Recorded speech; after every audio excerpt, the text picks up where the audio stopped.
What's up, guys? Happy Monday morning. So if you really want to build any success, any wealth in your life, you're going to have to really focus, all right? You got to narrow that thing down.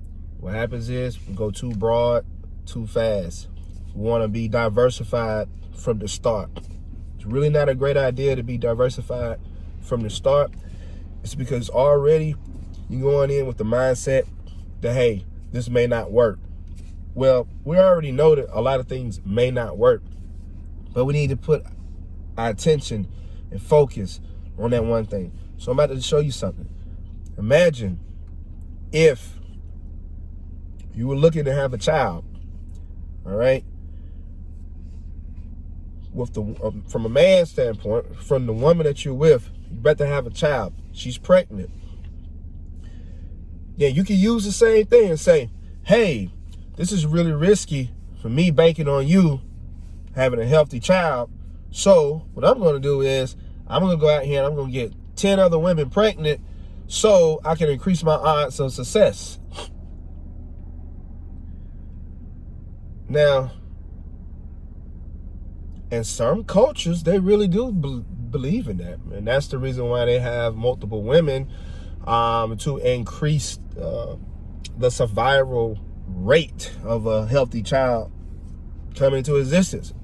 And normally that is in the third world countries. They don't have a lot of advanced education, technology, medical. It's a lot of things, all right? So, but for where we are in modern day society, and then for the most women that I know and you know, that's not going to fly and it's not going to make sense. Even as a man, it's not going to make sense, because if you go out here and get 10 women pregnant, that's a whole lot of financial responsibility, and how as you as a father can be really, really impactful in that child's life if you got too many, all right, all spread all over the place, okay? So focus on that one child, all right? And then if you decide you want to have a second child, you focus on it, and then guess what? You learn from the first child, all right? Child number 2 is a little bit easier to raise, and then child number 3 is a lot easier because child number 1 and 2 normally can help with raising. You see how it rolls? So with your assets, it's the same thing, okay? You want to treat your assets like a person, a human that has feeling and emotions. When it's down, a lot of people abandon that person. Your person is your assets. They abandon that person, but it's going to always remember you when you came to it and you breathed life, which is your capital. You put capital in it when it was down. And the way you treated that person, that asset, when it was down, when it now rises, it's going to remember you and then say, when I was down, you gave me life. And because of that, I'm going to give you life. I always told you, how you treat her, I consider my assets as her, how you treat her when she's down will determine how she would treat you when she is up.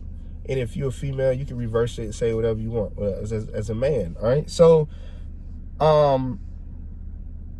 think about that, okay? Now, would you want to invest in something that fundamentally that's flawed, or characteristically is very flawed and just not healthy, is very toxic? No, then that's when you leave that alone.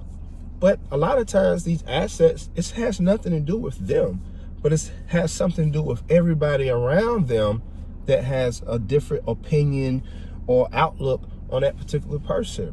But if you know that person and you can see yourself in that person, that asset, support it, stand by it, but focus. Just find one, then grow to 2, then to 3. Or if you're going to come out with your 3, just focus on those 3 and maybe a little bit more.